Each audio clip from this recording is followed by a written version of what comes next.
so we will move on to the last game, which features our own interest. We have Ireland v Georgia, the final game of the weekend. It is the Sunday game. It is on the 29th of November, 2 o'clock kickoff. That's Greenwich Mean Time here at the Aviva Stadium, obviously in Dublin.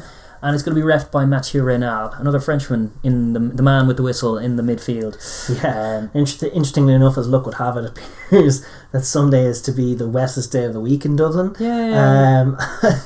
Good news for Georgia. Well, I mean, Georgia, is it? I don't know. They haven't scored a point yet, and they've only had to play in wet weather. I don't think it's good for Georgia this time, because I think their only objective should be to score some points. That's probably to true. chalk off the back-to-back O's.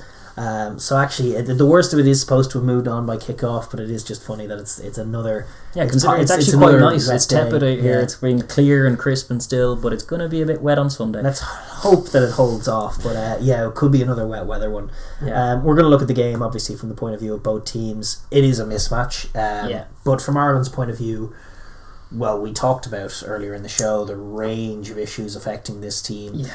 It's a difficult game to really address any of them. No, I think what you'll see from Ireland is a changed, obviously a fair few changes of personnel. There are a lot of guys in the squad who haven't got game time yet, and they will be looking for game time in this fixture with a mind towards probably Scotland the week after as the cup final, so to speak. But I'd expect a return to some of what we saw against Italy, where some of those pod shapes a little wider from the ruck probably will be there. They will be more keen to move the ball because they will be confident that they are better than Georgia and they will want to. But if it rains a little bit, there's potential for it to become a stop-start scrum fest as well. And Ireland, as much as Georgia being unclinical, Ireland haven't been very clinical themselves. No, they haven't. Definitely movement of the ball is crucial. Ireland have been better when they've been dominant, to be fair. When they've been on top of teams, like with Wales, like with Italy, when they can impose themselves, when they get that little bit more time, they are happy enough to move it. They can sit a little bit deeper and take that little extra second to get it wide without killing the attack like it does against a top team. So I do think they could improve in that area without materially improving for the big games. It's really impossible to do that against Georgia. It's just about getting things right. From a squad point of view, Eric O'Sullivan has come in for the injured Ed Byrne. Shane Daly from Munster, I think, and Stuart McCluskey and Kieran Marmion and John Ryan and Ultan Delan, who've yet to feature, are I think likely for some game time this week. In terms of how they go about their business on the field, the temptation, as you say, is there to run Georgia around. Their outside defence isn't great. And Ireland probably do need some tries for their confidence on offence, and I definitely wouldn't mind seeing that. It is worth noting that territory is Georgia kryptonite, and Wales and England sort of prove that. If you can just own it and give them no opportunities to attack you in year 22. Their exit game isn't good enough. No, it's not. They can't get out. They end up chasing their tails.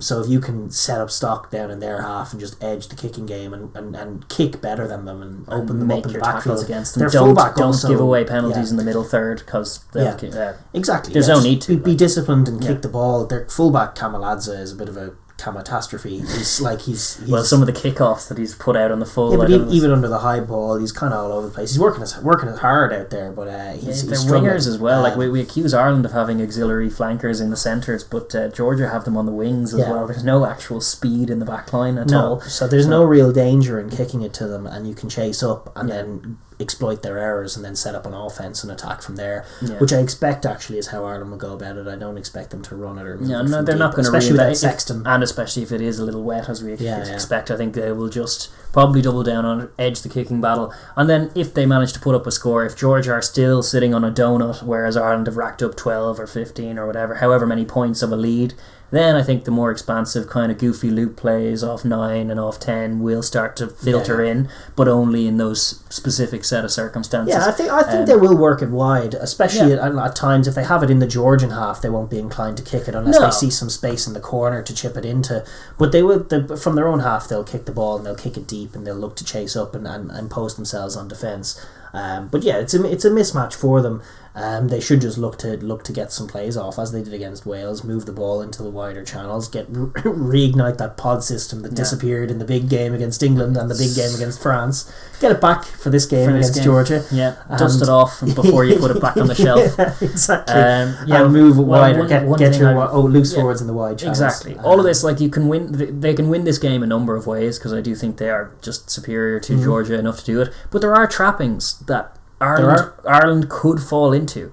One of them is just being too content to try and do what England did say and just take them on up front. Go for take scrums off penalties, run in the tight. It's like just playing them in, trying to play them at the area, the one area that they are competent at. That would be fundamentally stupid, but I think I wouldn't put it past this Ireland team to try something stupid like that. But the other thing is that on a macro scale, we were talking obviously earlier on in our review about their straight up skills as well as their tactics, but I really would like to see some tempo from Ireland here, because I think one of the surefire ways to beat Georgia is to inject tempo. You see it with, like, when Argentina beat Georgia, Fiji beat Georgia, they just put such a pace on the ball that the guys just can't live with it. Like, their backs aren't particularly fast, but none of them love moving fast, and you can see it in their kick chase game, you can see it in their entire game. And one thing Ireland desperately need is for them to be more comfortable playing at speed. So I would like to see, even if it's a slippy ball, you're against a tier 2 side, try and be the more skillful, more assertive, quicker team and punish them. I would love to see Ireland approach the game this way, but I don't think I think they might. I think there's a decent chance, but they will be mindful of the territory game as well to try and get on top of it in that way. They do need. It is a test for them, especially on defence in the tight collision area. Like if they're putting in a few changed heads, their Tyg Burns and your Ultan Delans and the like fronting up to those Georgian contacts will be tough, and if they find themselves in their own half, they're going to have to be patient on defence, wait for the Georgian error and stick those tackles, and don't allow Georgia to implement their Don't shape. give them a penalty to let them kick to the corner. Don't do it. Just stay disciplined, stay level-headed and make your tackles. Also, there's a few areas where you can attack Georgia in the line-out area as well. You can definitely send a jumper up and attack them, and then on offence, when you go into going into the corner and setting up a maul, their maul defence has been shocking. Even Wales, with a slight pack, managed to get a couple of good mauls off against them. So I definitely think that's an area Ireland will go to as well. Yeah, probably. But I mean, it's a probable win. It's a bit of a dead rubber from an Irish point of view. Just don't screw it up. Don't screw it up. Don't make it an ugly mess. But try and look pretty and try and get some scores off and get a bit of confidence back after a bit of a pounding at the hands of the old enemy next door across. But from Georgia, from their point of view, look, it's a tough ask. We knew it going in. It's been mismatches all the way for them. They really should be focused. They didn't have adequate prepreparation, and they didn't have a decent place to start with. They have yet to really settle on fire a shot, but they have yet to. Their best moment of the tournament was definitely the scrum they won against England in Twickenham at 33 minutes or so. That's right. That was their moment of the tournament so far. Last week would have been very frustrating for them. They didn't get the rub of the green they needed from the referee, but they also just weren't quite able to impose themselves in the scrum. I definitely think from a squad point of view, I would be disappointed to see Narishvili starting again. They have pretty good depth at prop, and he's just struggling to deal with these test guys. He's not a test level prop anymore. Yeah, and he's also asking him to go 3 weeks in a row against top level opposition is silly anyway. Yeah, exactly. And they had so little prep for this. They do need to give some of their young, hungry under 20 guys a shot, which they have done so far, and some of them have looked okay. It's just another week to try and improve on what they have been doing, and obviously scoring is going to be an area of focus. It should be their main focus. Can they score some points? But that does come from, like, it's not a question of just like go hunting tries from minute one. It's a question of establishing a platform in the game that they haven't been able to do, and that's on a few things. That's on breakdown efficiency on offense. Their defensive hustle has been good. Their goal line defense, like, you couldn't fault it. No. They spent most of their games on the goal line. They've conceded some tries, but not a lot. Their defence is pretty good. Yeah. But what they do need is a better kicking game to get up the field. They need to manage the games better, and then when they have the ball, they need to mind it. Yeah. And they need to mind their own discipline, edge the contacts, get on top, be physical, and then be wise on the ball, and then catch Ireland off guard with a kick, pin them back. but just establishing a platform in the game is something they've yet to do, and that's the bridge from which you build scores. And they haven't been able to even assemble the first brick of the bridge. Really, it hasn't looked likely. So that's what they got to do. In both games, to be honest, a Georgian score looked the least likely thing to happen at any given moment in either of those games. Needed an intercept. It needed an intercept, which was just not forthcoming. So maybe Ireland will throw it to them if they're getting a bit basketball-y. Who knows? It would be disappointing, but not that surprising if Ireland are the one team that they do score against. But yeah, that's got to be a big focus for them, as well as just like getting their set piece more right than it has been. Targeting the scrum. Try and mix it up at line out as well, for God's sake. Like targeting the scrum is something they always do, and they're always game to, even when they lose it. But the line out, like telegraphing a jump at 2 and trying to set up a maul off it, is not a way to attack these top level sides. It's just not. They need to mix it up. They need to mix it up everywhere. So they do need their scrum to work. They do need to be physical in the contacts, and on top of that, they need a bit more variety in their game, especially their kicking game. Getting down the pitch. And bringing a much better line speed and much more pressure off kick chase, and actually being able to exert themselves and put pressure on the Irish. That'd be crucial. That'd be huge. And if they can do that, maybe they can make a scrap of it. Maybe they can win a few penalties. They've obviously got to watch their discipline. Who do we say is refereeing? Raynal. It's a better matchup for them than most, to be honest. The French are quite more sympathetic to the Georgians than they tend to officiate scrums more diligently. They award dominant scrums, and they're a little more lax at some breakdown sloppiness. So from a Georgian point of view, that's definitely a positive. So winning some penalties, being disciplined yourselves, and setting up your position down in the Irish half. Kick one into the corner, get the line out ball, and start picking jamming and ask that question of the. They still that is their picture. That's the what they want to try and do, and not since the Uruguay game in the World Cup have we seen it being put into effect properly. Well, I think apart from in the Rugby Europe and Rugby Europe, but I'm just thinking at tier 1 level, it's tough, and they're still without a full-time coaching ticket, and that's always going to hurt them. For sure.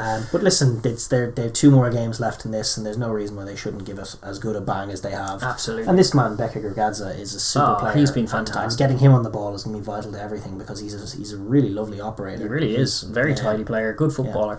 With all that said, what do you think? Predictions? A 0-0 draw. Both sides struggling to find scores. They'll probably cancel each other out. 0-0 seems fair enough. I'll go for. I'll take 28-0 if anyone's giving it any COVID going. Ireland, in all seriousness, comfortably ahead on this one. Hard to know how disjointed Ireland are going to be, how seriously they're taking it. Is there such thing as an Irish backlash after last week? It remains to be seen. And from a Georgian point of view, can they get something off? I'm going to be optimistic for the Georgians and say they will get a score, but I'm going to be negative for them and say that Ireland actually do put some stuff together. They've been pretty good at beating teams they're better than this Ireland team. It's true. We used to make a complaint that Ireland used to play up or down to their own level. They just play at their own level these days. They lose to teams that are better than them, and they beat teams that are worse than them, and Georgia fall into the latter category. And so I'd say Ireland by 42 points to 7. Yeah, maybe about that. Certainly a bonus point win, and some tries. Hopefully, some nice attacking sequences from an Irish point of view. That's all I'm looking to do is see them look for and exploit nuggets of positivity. That's what we have to look for. Attack space. That's all we're asking.